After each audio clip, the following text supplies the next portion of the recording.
السلام علیکم۔ ہم پڑھ رہے ہیں اردو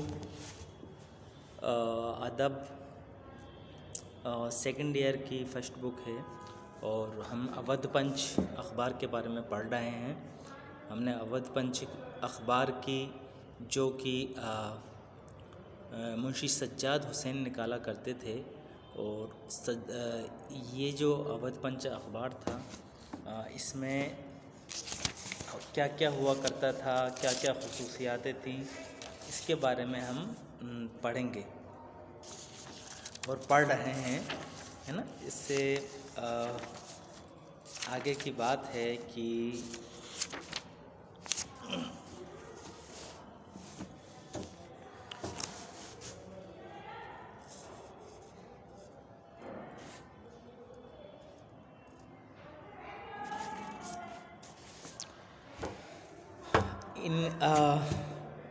ان کی عبارت شوخی و تازگی اور خداداد کی بے تکلفی سے معمور ہیں، اور ان کی زبان لکھنؤ کی ٹکسالی زبان ہے۔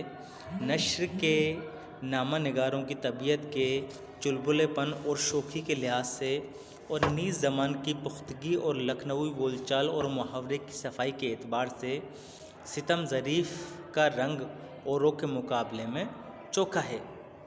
احمد علی جو صاحب ہیں، یہ شوق کے مضامین میں ظرافت کی شگوفے کاری کے علاوہ زبان و محاورے کی تحقیقات کے خاص لطف ہیں۔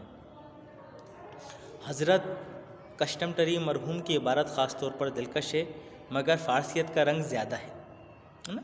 یہ الگ الگ جو مضمون نگار ہیں جو اس میں مضمون لکھا کرتے تھے یا خط و کتابت کیا کرتے تھے، ان کے بارے میں ہے۔ ہجر کا رنگ خاص یہ ہے کہ ان کی ظرافت بمقابلہ اوروں کے بد مذاقی اور تان کی تشنیع کے کانٹوں سے پاک ہے، یعنی کہ اس میں تانے تو ہیں لیکن ایسی چیز نہیں ہے جو ہمیں جو کسی کے دل کو دکھاوے، ہے نا۔ اور زندہ دلی کی یہ تمام تصویریں اودھ پنچ کے پوشیدہ مرکے میں موجود ہیں۔ گلدستہ پنچ کی 2 جلدوں میں ان کا پورا نقشہ اتارنا اتنا ہی مشکل ہے جیسے کہ دریا کو کوزے میں بند کرنا، مگر زمانے کا رنگ دیکھیے، جو کچھ ہو سکا اسے غنیمت سمجھنا چاہیے۔ یعنی کہ اس وقت کے جو یہ اودھ پنچ ہے، ہم اس وقت کی کیا چیزیں ہوا کرتی تھی، کنٹیمپریری کیا سوشل لائف ہوا کرتی تھی، کیا ہو رہا تھا اس وقت میں، یہ ساری چیزیں، کیا ان کا لکھنے کا پیٹرن تھا، کیسی ان کی زبان ہوا کرتی تھی، کس طرح کے محاورے اور لوکوکتیاں استعمال ہوا کرتی تھیں، کس طرح کے تشبیہات استعارہ ہوا کرتے تھے، یہ ساری چیزیں ہمیں اگر ہم پڑھتے ہیں آج بھی جو موجود ہیں وہاں دیکھنے کو یہ ساری چیزیں مل جاتی ہیں۔ روزمرہ کے چھوٹے چھوٹے چٹکلوں اور لطیفوں کے علاوہ اودھ پنچ میں شاعری اور صحت زبان کے متعلق اکثر ایسے زبردست مباحثے ہیں جو مہینوں اور برسوں تک قائم رہے، اور جن کی وجہ سے اردو داں سوسائٹی میں عرصے تک چہل پہل رہی۔ ہم نے ذکر کیا تھا اس میں فسانہ آزاد کا، تو فسانہ آزاد جو ہے سرشاد مرحوم کی ابتدا سے لکھی گئی تھی۔ اس کے بعد ہم عرض کرتے ہیں کہ اودھ پنچ کا دوسرا دل دادا ہیں۔ یہ جو دور ہے وہ حال ہی کو سہنا پڑا۔ مولانا موصوف کے دیوان کے مقدمہ میں شاعری کی اصلی مفہوم پر بحث کی گئی ہے۔ جب یہ مقدمہ شائع ہوا تو اس بحث نے اودھ پنچ کے بارود کے لیے چنگاری کا کام کیا۔ اودھ پنچ کو مولانا حالی سے 2 شکایتیں تھیں۔ پہلا اعتراض تو یہ تھا کہ مولانا حالی کی شاعری کا مفہوم غلط ہے، جس کو وہ شاعری سمجھتے ہیں وہ محض قافیہ پیمانی ہے اور فطری شاعری کی لطافت و رنگینی سے خالی ہے۔ جیسا کہ مولانا الطاف حسین حالی کہا کرتے تھے، ان کے نزدیک جو شاعری میں انہوں نے غزل کو اس انداز سے بھی بدتر بتایا ہے، ان کے نزدیک قصیدے کا کوئی مقصد نہیں ہے، قصیدہ کو مطلب انہوں نے وقت کے لیے اچھا نہیں مانا ہے، انہوں نے مرثیے کو یا رباعی کو انہوں نے پھر بھی یا مثنوی کو انہوں نے ترجیح دی ہے۔ تو وہ جو ساری چیزیں حالی صاحب کہا کرتے تھے اس پر کافی بحث ہوئی ہے۔ حالی نے اپنے مقصد میں مصنوعی اور خلاف فطری شاعری کی جس قدر مثالیں دی تھی ان کو کثیر حصہ لکھنؤ کی شعرائے کلام سے لیا تھا، جس کا لازمی منشا اودھ پنچ کے نزدیک یہ تھا کہ لکھنؤ کے شعراء کی توہین ہو۔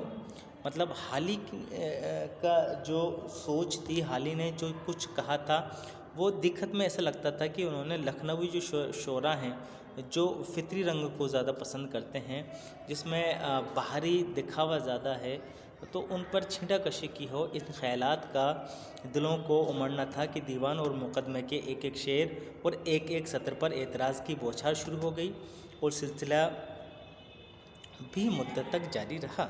اس عنوان سے اودھ پنچ کی شہسواروں نے پانی پت کے میدان میں ترار سے بھرے تھے، وہ بعض صورتوں میں قابل اعتراض ضرور کیے، مگر نفس مضمون کو دیکھتے ہوئے یہ ماننا پڑے گا کہ اودھ پنچ کی شکایت بے بنیاد نہ تھی۔ یعنی کہ اودھ پنچ نے جو چیزیں لکھی ہیں ان کے پیچھے کچھ نہ کچھ وجوہات رہی ہیں۔ تیسرے ہنگامے کی رونق داغ کی شاعری سے ہوئی۔ اودھ پنچ نے داغ کی شاعرانہ عظمت کبھی تسلیم نہیں کی۔ ان کا ظاہری سبب یہ معلوم ہوتا ہے کہ ایک طرف تو اودھ پنچ کی ظریفوں کے دل میں لکھنؤ اور دہلی کی رقابت کا زخم ہرا تھا، آپس میں اختلاف کا، اور دوسری جانب داغ کے شاگرد اپنے استاد کی شاعری پر تمام لکھنؤ کو قربان کر چکے تھے۔ ان کا نتیجہ یہ ہوا کہ شاگردوں کی بد مزاجی کا جو خمیازہ ہے وہ غریب استاد کو بھگتنا پڑا، اور اودھ پنچ کی صفوں سے اعتراضات کی چٹکاریاں عرصے تک اڑا کی، جن کا رخ داغ کی شاعری کے علاوہ اس کی حسب و نسب اور صورت و سیرت کی طرف بھی تھا۔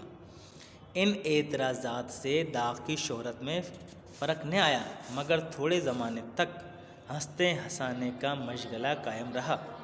اودھ پنچ کا آخری یادگار معرکہ گلزار نسیم کا مباحثہ تھا۔ اس میں ابتدا اس طرح ہوئی کہ لکھنؤ کے مشہور فسانہ نویس مولانا شرر نے گلزار نسیم کی زبان اور شاعری پر اعتراضات شائع کیے، اور اسی کے ساتھ تاریخی حیثیت یہ تھی اور یہ لکھا تھا کہ مثنوی اصل میں آتش کی تصنیف ہے، نسیم کا نام محض فرضی ہے۔ اودھ پنچ نے اپنی پرانی وصیت کے مطابق ان اعتراضات کا خاکہ اڑایا، اور سب سے بڑی گرفت یہ تھی کہ یہ مثنوی آتش کی تصنیف ہے، تو اس میں زیادہ اور محاورے کی شرمناک غلطیاں کس طرح نظر آتی ہیں۔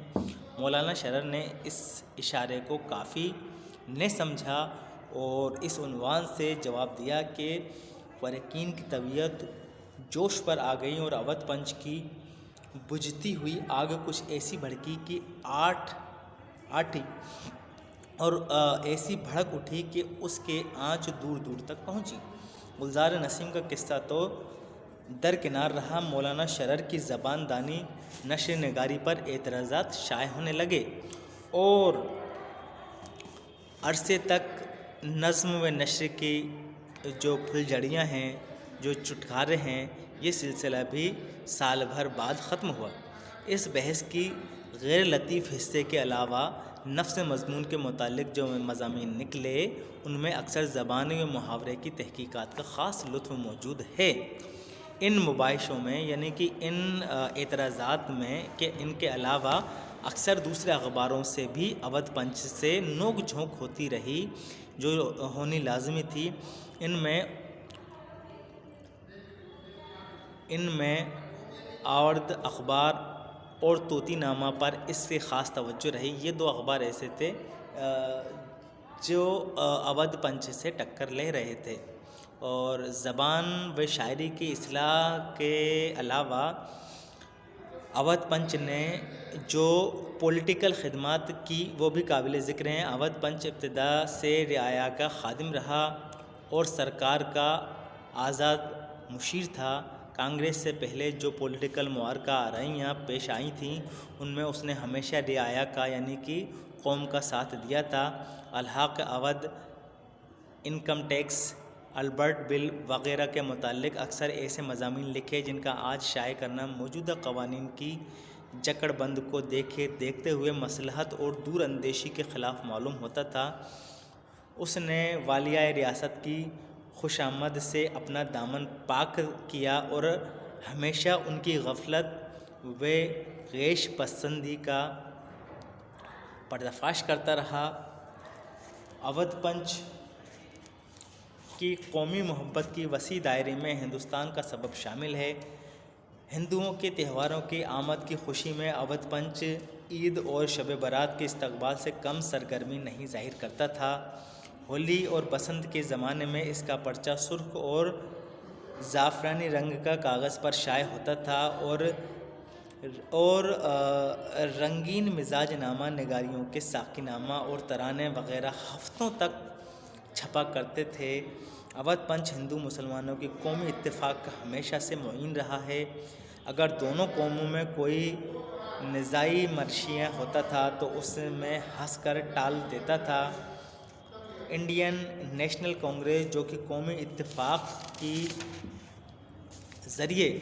اس کا ذریعہ سمجھی جاتی تھی، لہٰذا یہ بھی اس پولیٹیکل تحریک کا دل و جان سے مددگار تھا۔ اس صوبے میں منشی سجاد حسین مرحوم کانگریسین کے رکن تھے اور باوجود بہت سے انقلابات کے جن کے دھچکے سے اکثر قدم ڈگمگا گئے تھے، منشی صاحب مرحوم آخری دم تک اپنے وضع پر قائم رہے۔ ابتدا میں جب سر سید مرحوم نے اپنی زبان و قلم کی جادو سے اہل اسلام کے دل کا کانگریس کی طرف سے پھیر دیا تھا، اس وقت سوائے اودھ پنچ سے کوئی اسلامی اخبار ایسا نہ تھا جو علی گڑھ کی پولیٹیکل پیمبر کا کلمہ نہ پڑھتا ہو۔ چنانچہ 1888 میں جب سر اوکلینڈ کالون سر سید مرحوم اور مفت کے گہما گہمی راجا شیو پرساد کانگریس کے طبقہ الٹنے کی فکر میں تھے، اس وقت ہندوستانی کی مضامین اور پنڈت اجودھیا ناتھ مرحوم کی دھویں دھار تقریروں کے علاوہ اودھ پنچ کی شمشیر برہنہ اس قومی تحریر کی تائید سے اہل جوہر دکھاتی تھی۔ 1899 میں جب کانگریس کا اجلاس لکھنؤ میں ہونے والا تھا تو شہر کے چند سن رسیدہ بزرگوں نے اس کی مخالفت کا غلبہ بند کیا۔ یہ ہم نے آج اودھ پنچ کے بارے میں پڑھا جو کہ بہت ہی زبردست طریقے سے انہوں نے لکھا ہے، اور ہم آگے اس کے بارے میں پڑھیں گے۔ ٹھیک ہے۔